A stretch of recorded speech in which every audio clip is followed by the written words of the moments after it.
നിങ്ങളുടെ ഇഷ്ട പരമ്പരകൾ എക്സ്ക്ലൂസീവായി സൺ നെക്സ്റ്റ് ആപ്പിലൂടെ തികച്ചും ഫ്രീ ആയി. ഇപ്പോഴേ ആപ്പ് ഡൗൺലോഡ് ചെയ്യൂ.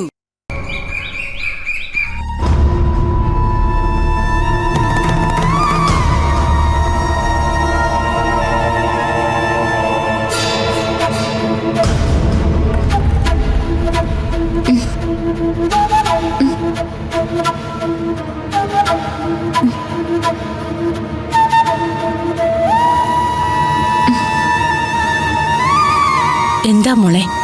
എനിക്ക് ദേഹം മുഴുവനും ഭയങ്കര വേദന, എല്ലുകളൊക്കെ ഒടിഞ്ഞു നുറുങ്ങുന്ന പോലെ. അത് പിന്നെ സർപ്പക്കളത്തിൽ എന്തായിരുന്നു തന്റെ പെർഫോമൻസ്? താൻ ഇപ്പൊ എഴുന്നേക്കൊന്നു പോലും ഞങ്ങൾ ആരും വിചാരിച്ചില്ല. ഇതുപോലൊരു പാട്ടും കളമായ്ക്കലും ഞാൻ എന്റെ ജീവിതത്തിൽ കണ്ടിട്ടില്ല. സത്യം പറഞ്ഞ ഇപ്പോഴും എന്റെ പേടി മാറിയിട്ടില്ല. അമ്മേ, എനിക്ക് നല്ല ദാഹമുണ്ട്, കുടിക്കാൻ ഇത്തിരി വെള്ളം. മോനെ, വെള്ളം എടുക്ക.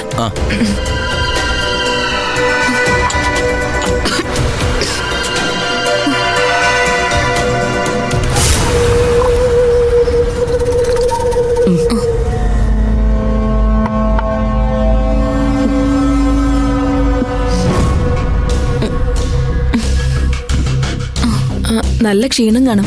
ഞാനൊരു ചുക്ക് കാപ്പിയിട്ടിരട്ടെ? വേണ്ട, എന്റെ കണ്ണ് മയങ്ങി വരുന്നു. എനിക്ക് ക്ഷീണം കാരണം എഴുന്നേക്കാൻ തോന്നുന്നില്ല.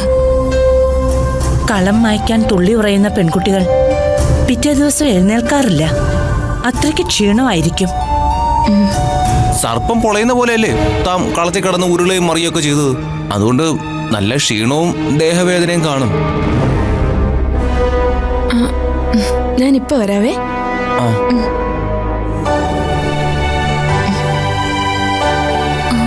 പൂജ എല്ലാം ഭംഗിയായി നടന്നില്ലേ അമ്മേ? എല്ലാം ശുഭമായി.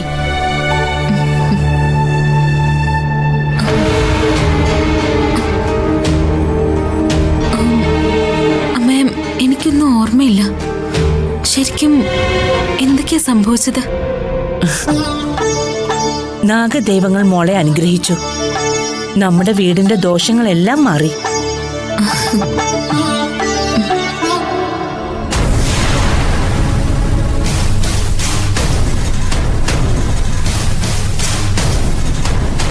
ഇനിയിപ്പോ അവളെ തോളിലേറ്റിയായിരിക്കും നിങ്ങളുടെ ചേച്ചി നടക്കുന്നത്. അവളെ ദേവിയാണല്ലോ, ദേവി. അവളെ ഒന്നും അല്ലാതാക്കി ഇവിടുത്തെ അടുക്കളയിൽ തളച്ചിട്ടിരുന്നതാ ഞാൻ. അവക്കിപ്പൊ സർപ്പദൈവങ്ങളുടെ അനുഗ്രഹവും കിട്ടി. നിങ്ങളുടെ ചേച്ചി ഇനി അവളെ തലയിലും താഴത്തും വെക്കില്ല. ഔട്ട് ഹൗസിൽ നിന്ന് അവൾ എങ്ങനെ രക്ഷപ്പെട്ടെന്നാ എനിക്കിപ്പോഴും മനസ്സിലാവാത്തത്. അതെ, അവള് രക്ഷപ്പെട്ട കാര്യം അവിടെ നിൽക്കട്ടെ. സംഭവിക്കാൻ പോകുന്നത് എന്താണെന്ന് നിങ്ങൾക്കറിയോ? എന്താ? നമ്മളെല്ലാം കുടുങ്ങും. മിക്കവാറും ചേച്ചി നമ്മളെയെല്ലാം ഇവിടുന്ന് അടിച്ചു പുറത്താക്കും. എന്നെ, നിങ്ങളെ, ആ രഞ്ജിനിയെ. അതെന്തിനാ? അവളെ നല്ല കാഞ്ഞ ബുദ്ധിക്കാരിയാ. രഞ്ജിനി അവളെ ഔട്ട് ഹൗസിലേക്ക് ഉരുളിയെടുക്കാൻ പറഞ്ഞു വിട്ടു. അവൾ അതിനകത്ത് കയറിയപ്പോ പുറത്തൊന്ന് പവിയേട്ടൻ വാതിലടച്ചു. വാതിലടച്ചത് ഞാനാണെന്ന് അവൾ കണ്ടിട്ടില്ലല്ലോ. നിങ്ങൾ അവിടെ നിൽക്കേ, ഞാൻ പറയട്ടെ. രഞ്ജിനി അവളെ പറഞ്ഞു വിട്ടത് അവള് മറക്കൂ? അകത്ത് കയറിയ അവളെ പുറത്തുനിന്ന് ആരോ വാതിൽ പൂട്ടി കുടുക്കിയതാണെന്ന് അവൾക്ക് ഉറപ്പായിട്ടും മനസ്സിലായിട്ടുണ്ടാവും. അപ്പൊ പിന്നെ അവൾ ആദ്യം ആരെ സംശയിക്കും? രഞ്ജിനിയെ, അല്ലാതെ ഒലക്കട മൂട്.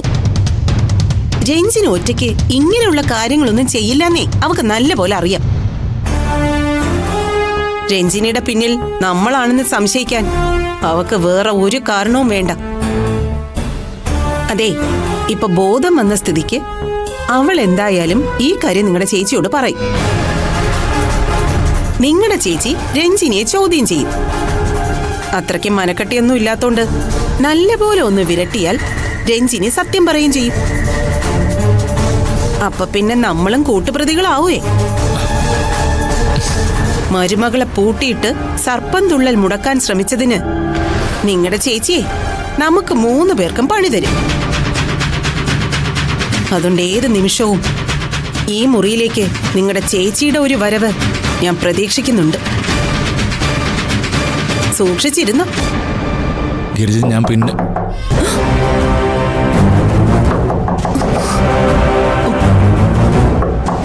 ചിലപ്പോ ചേച്ചിയായിരിക്കോ?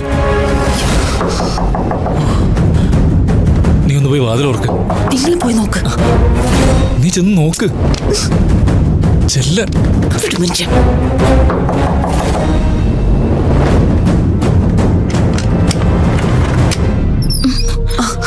നീയായിരുന്നോ? ഇപ്പോഴും ഒന്ന് സമാധാനായത്. എന്താ എന്തായി? ദർശനയ്ക്ക് ബോധം വന്നോ? അത് പറയാനാ ഞാൻ ഇങ്ങോട്ട് വന്നത്. അവൾ എന്താ പറഞ്ഞത്? ആ, തൽക്കാലം നമ്മൾ രക്ഷപ്പെട്ടു. സംഭവിച്ചെന്ന് അവൾക്ക് ഓർമ്മയില്ല.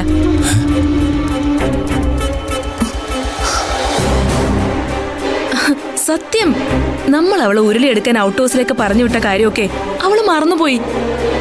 അപ്പോ അവൾ ഔട്ട് ഹൗസിൽ പൂട്ടിയിട്ട കാര്യം അവൾക്ക് ഓർമ്മയില്ലേ? ഇല്ല പവിയേട്ടാ, ഏട്ടത്തി അവളോട് വിശദമായിട്ട് ചോദിക്കുന്നത് ഞാൻ കേട്ടതാ. അപ്പോൾ എന്താ പറഞ്ഞെന്നറിയോ? എന്താ പറഞ്ഞേ? അവൾക്ക് എന്താ പറ്റിയതെന്ന് ഓർത്തെടുക്കാൻ പറ്റുന്നില്ലാന്ന്. എന്ന് പറഞ്ഞാൽ എന്താ, അനുഗ്രഹം കേറിയപ്പോ അവളെല്ലാം മറന്നുപോയി.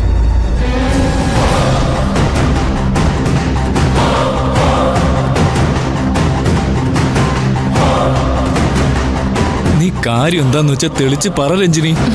നമ്മളാണ് അവൾ അതിനകത്തിട്ട് പൂട്ടിയതിന്റെ പിന്നിലെന്ന് അവൾ ഒരിക്കലും മനസ്സിലാക്കാൻ പോകുന്നില്ല. ഹോ, നമ്മൾ രക്ഷപ്പെട്ടു. അങ്ങനെ പറയാൻ വരട്ടെ. പോലീസ് ബുദ്ധി അവക്ക് ഒന്നും ഓർമ്മയില്ലെന്ന് പറഞ്ഞിട്ടുണ്ടെങ്കിൽ അതവള് വെറുതെ പറഞ്ഞതായിരിക്കില്ല, കരുതിക്കൂട്ടി പറഞ്ഞതായിരിക്കും. അതെന്തിനാ അവൾ അങ്ങനെ പറയുന്നത്? ആ, ദേവി അവളുടെ പുറത്ത് അനുഗ്രഹിക്കാൻ കയറിയത് എപ്പോഴാ? ആ മുറിയിൽ പൂട്ടിയിട്ടതിന് ശേഷമല്ലേ? അതെ. പക്ഷേ അവള് നമുക്കിട്ടൊരു പണി തരാനാ ഒന്നും ഓർമ്മയില്ലാന്ന് ചേച്ചിയോട് പറഞ്ഞതെങ്കിലോ? എന്ത് പണി? പറയാം. മുറിക്കകത്ത് കേറിയപ്പോ മുറി പുറത്തു നിന്നും ലോക്കായി. അവളത് തുറക്കാൻ ശ്രമിച്ചും കാണും. പുറത്തുനിന്ന് ആരോ പൂട്ടിയതാണെന്ന് അവക്ക് ഉറപ്പായിട്ടും മനസ്സിലായി കാണും. അതൊക്കെ മറന്നുപോയെന്നല്ലേ അവള് പറഞ്ഞത്? അതൊക്കെ അവള് വെറുതെ പറയുന്നതാ, നമ്മളെ പൂട്ടാൻ. എങ്ങനെ പൂട്ടാൻ? നാഗദൈവങ്ങൾ ശരീരത്ത് കയറി തുള്ളി അത്രയും നേരത്തെ കാര്യങ്ങൾ അവൾക്ക് ഓർമ്മയില്ലെന്ന് പറയുന്നത് നമുക്ക് വിശ്വസിക്കാം. പക്ഷേ അതിനു മുൻപുള്ള കാര്യങ്ങൾ തീർച്ചയായും അവൾക്ക് ഓർമ്മ കാണും. എന്നിട്ടും അവൾ ഇത് പറയാതിരിക്കുന്നത് അവളെ പൂട്ടിയത് നമ്മളാണോ എന്ന് ഉറപ്പുവരുത്താൻ വേണ്ടി മാത്രം.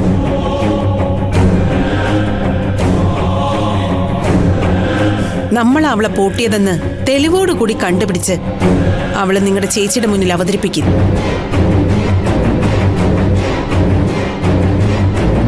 രഞ്ജിനി അവളെ ഉരുളിയെടുക്കാൻ പറഞ്ഞു വിട്ടത് മനഃപൂർവ്വമാണെന്ന് മനസ്സിലാക്കാനുള്ള ബുദ്ധിയൊക്കെ അവക്കുണ്ട്. പിന്നെ പുറത്തുനിന്ന് അവളെ പൂട്ടിയത് രഞ്ജിനിക്ക് ഒറ്റയ്ക്ക് അതിനുള്ള ധൈര്യം ഇല്ലെന്ന് അവക്ക് നല്ല പോലെ അറിയാം. അതിന്റെ പിന്നിൽ നമ്മളും കാണുമെന്ന് അവള് സ്വാഭാവികമായി സംശയിക്കും, അതുറപ്പാ.